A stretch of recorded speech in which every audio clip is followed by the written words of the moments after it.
will say that Miss Hillary, she did clap back every time she had a chance. Every time that he brought up something, accused of something, she clapped back. I said, Shh. okay. That's how you win a Let me tell debate. you, Hillary can read. Yes, she can. Hillary can read you down and have you left shook in your boots. She had me shook in my boots. Haha. Right. And her facial expressions were Mm-hmm. priceless last night. Petty. Um, yes. Petty. But Trump really didn't answer any questions, which I'm not surprised. He never does. He just kind of, throws insults and jabs and that type of thing. But Hillary took it like a woman. I'm not going to lie. But Hillary, I feel like she did a good job. The commentator Lester Holt, I thought he was a horrible commentator. And because he didn't stop Trump from interrupting all the time. Right, right. I just think they do. See, I'm used to seeing people like Gwen Ifill. She's a Yeah. really good commentator. What's the other guy's name? He's a Fuck, I can't think- moderator, actually, but okay. What was that? Moderator. Well, that's what I meant. That's what I meant. Moderator. Sorry, commentator, moderator is all the same. But Gwen Ifill, she's a really good moderator. The other guy, oh my God, I see his face and I can't think of his name. He's a really good moderator. I really haven't known for Lester Holt to be moderator at presidential debates or just in general. So I feel like he really didn't have control over the floor when it was Yeah. people's turn to speak. Yeah. So I don't think he was a really good moderator. He was In my all right. I think, but every presidential election, it's like they have one unknown moderator, and then they have like two famous ones. And so maybe he's the unknown one. I don't know, but he did all right considering he was up against Trump. But I would have been the whole time, like you said, it was supposed to be hilarious because when I was watching the debates, Jason texts me and says, "I can just see you like screaming at the TV right now," or something like that. And I said, I was like, I can just imagine that your blood is boiling just I watching. said, "You're absolutely right. It's exactly what I'm doing." And I was like screaming at Trump. And every time he would like interrupt Hillary, and just when she was talking, and it's for 2 minutes, I'd be like, "Shut the fuck up!" I'm like, "Shut up! Shut up!" I could not stand him. Oh my God, it drove me nuts. Anyway. But no, I feel like it was. I feel like overall, it was. I mean, this because that was their first presidential debate, right? Yeah. Okay, so aren't they supposed to have like another one? I think next They're week gonna in have St. Louis two or more. next month or something like that. No, next week. Next week, I believe. 2 more. That's it. And maybe they'll have a more famous, well-known moderator yeah. at that one. Well, why do you think that But, matters, though? I don't think if he's famous, it matters as much as whether he's good at what he's doing. You know. Well, no, but I mean, people are just known. I mean, certain moderators are a little bit more well-known than others, I guess. Yeah. But I mean, and I'm familiar with Lester Holt. I know he's a journalist and he does journalistic work and that type of thing. I've never seen him do any type of moderating. So I mean, that was new to me, Mhm. and maybe that was something that he wanted to see if he could master. I don't think that was his strongest point, but Yeah. I mean, hey, it is what it is. Well, I think that excuse me. You missed the first 20 minutes, which actually was very interesting because the first 20 minutes of the debate, Donald Trump was well behaved. He was actually being somewhat reserved about his commentary. But then when she starts picking on him, And then saying started Trump to up unravel. this and picking and when she's just baiting him, and he's such an idiot, he falls for it, and he starts for it. being just losing his fucking cool, and you see the real Trump, come out, unfold. So it was interesting to see the distinction between the beginning and the end of the debate, where he was like trying to be calm and cool, to like basically saying "fuck you" the whole time. I mean, Right. basically could have. So I mean, the guy had nothing to say. He would ask a question and want specifics, and he would press him for specifics, which is why I think that was good. He did that, and he would not give them, and he just wouldn't have an answer. He just has these talking points he keeps parroting over and over and over and over again, and so he doesn't really have any substance. I can't stand the man, obviously, and she held herself so well. And the best part for me was when she said to him, he said, "Oh, well, there you are over there, so prepared and so measured with your words and rehearsed," I think, or something like that. And she's like, "Well, Donald, I am prepared. There's something else I'm also prepared for. It's to be president of the United States," or something like that. She said that, and I was like, Jeez. yes.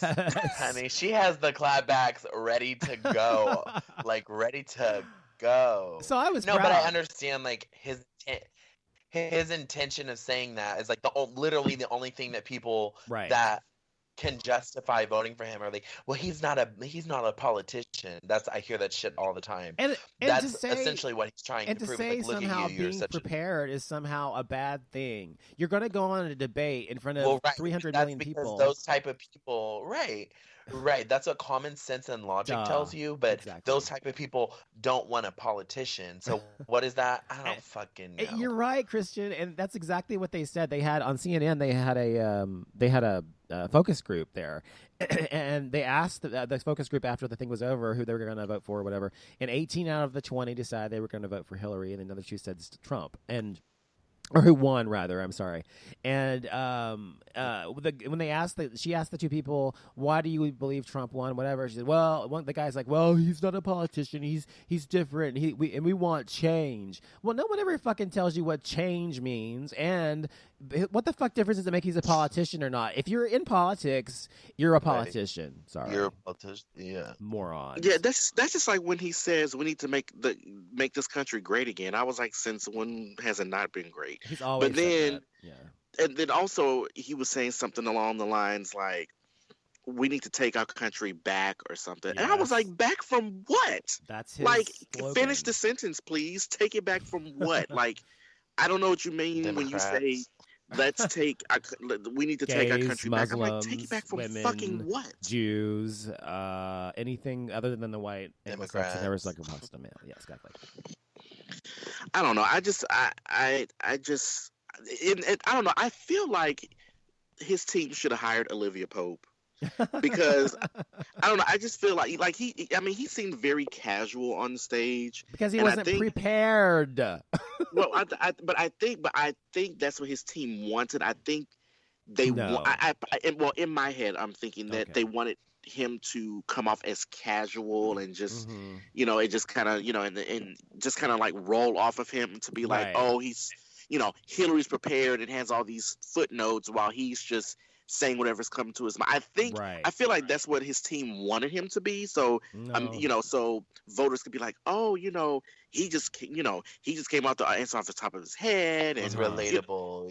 Right. They wanted to make him relatable. I assure you that is not the case. However, that may be to some degree true that they wanted him to appear that way. But I assure you that he did some sort of preparation. It's just that his version of preparation was probably the night before, a couple hours. He I'll say this or whatever. Not like weeks and weeks of preparing for a presidential debate like she does. It does and has done. So when Olivia Pope didn't Melly like that, but exactly.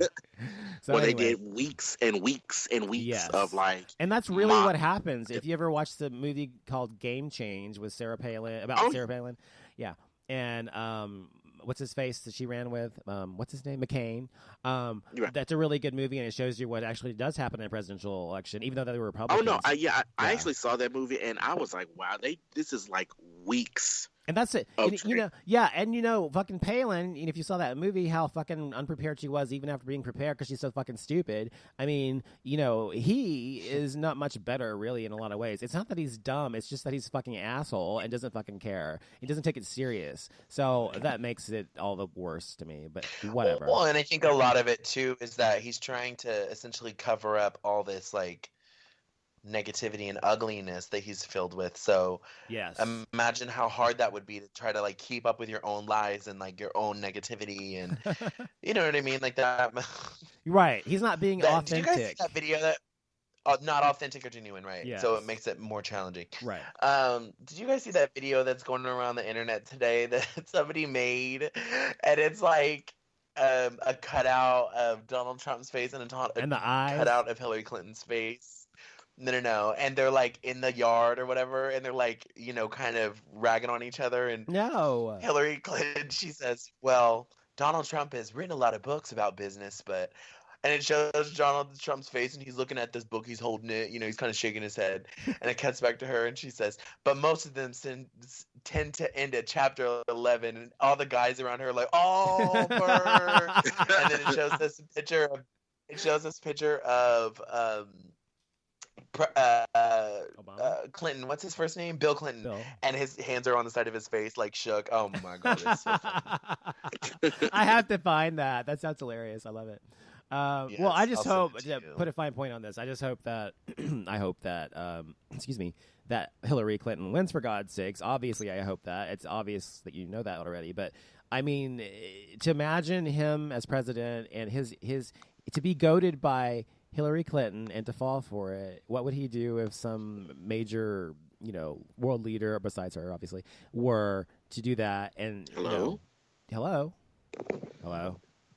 Hello, can you hear me?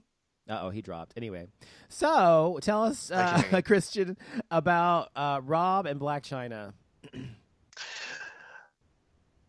I love this show. You just really go from Donald Trump and Hillary Clinton all the way to Black China and Rob Kardashian real quick. Yes. So also while we were going on summer vacay, Rob and China debuted. And again, cliff notes. If you don't know a lot about Rob and China, it's a messy situation. It's a spider web. Look it up. But their reality TV show that she somehow scammed her way into getting started airing this week. Or it started airing a couple weeks ago. And when I tell you it is packed with drama, packed with pettiness, packed with... It's essentially like bringing VH1 Love and Hip Hop over to the E! Network, and I'm living for Can I every just say something real quick minute about of it. this? Because I came home What? and I saw... I turned my TV on in my bedroom and I was doing something and I turned it on and it was on E! Or whatever that channel it's on, and that was on. Yeah. And so I started watching it to see what it was about, because you keep talking about it. So I watched one part, like maybe 10 minutes of this episode, and all I saw was Black China fucking pissed off at Rob, and he's coming into the kitchen with flowers, and she's like, I'm not having it, basically, and I don't, go away. What are you doing here? She threw him in the pool. That's what. What the hell is that? I mean, why is she so pissed at him? Did he cheat on her or something? I can't remember what happened in that episode. Aren't they There's married? been so many fights since then. But... Well, I know. I What? watched a few episodes myself, and I know there was two incidents. One, there was an incident where she accused Rob of talking to another girl or something like that, or another girl texting him. Well, yeah, that was the first episode. Okay, and Are then you still there was texting another one. bitches? Yes. Exactly, and then there was another one where they were gonna wait and have like this big thing for them to reveal the sex of the baby, but then Rob went. Yeah. I don't know if that's it, but okay. I only watched like 2 episodes, but I didn't know if that was it. But it started, so we can keep going. But on this last episode, well, it's interesting though, because this is the first time we've ever really gotten to see Rob, because he's never on the Kardashian show, because he doesn't like being famous, and he's depressed, and his whole family changing has pretty much sent him into this spiraling depression, and now he's more depressed because people stalk him everywhere he goes because he's a Kardashian, and now he's overweight. Because he's been depressed through that, so now he's depressed about his weight, and so he locks himself in the house, and he doesn't go outside the house. And so that tends to be a lot of their issues, is that China wants him to get out and about, wants him to exercise, wants him to eat clean and like start living a healthy lifestyle, but he doesn't want to be around cameras, he doesn't want to be around his family. Like, he threw a fit to go to his sister's birthday party, and then he threw a fit to go visit Black China's family in Pennsylvania. What do you like, mean? that's how he threw a like all he fit? literally What all is he wants to do is throwing a lay fit in bed about? and Can eat he just Twinkies. go on his own accord or something, or does he have to throw a fit? What is he doing? Throwing a fit? What do you mean? Like, she's like, we need to go, Chloe invited us to the birthday party, like, let's go, I really want to go. Oh, well, there's gonna be a lot of people there taking pictures, I don't want to go. Oh, he gets pissed off like a little 2-year-old. Yeah. Oh. And she's like, and she's very like, I'm not going to make you go, but this is your family. It's very important. But he doesn't care. He's too selfish because he doesn't feel good about himself. And I understand that because I've been there. But when it gets to the point to where you don't even go to your sister's wedding, you don't go to your family's birthday parties because you want to sit at home and play video games and eat Twinkies. And then in this last episode, she was like, what did you eat for lunch today? And he was like, oh, I ate healthy. And she's like, let me see your Postmates. If you don't know what that is, it's an app on your phone where you can order food to go, where they'll deliver it to you. Oh yeah, I've used it. And she's like, let me see your Postmates. And so he gives her his phone, 2 foot-long sandwiches, 2 Snickers bars, 2 Kit Kats,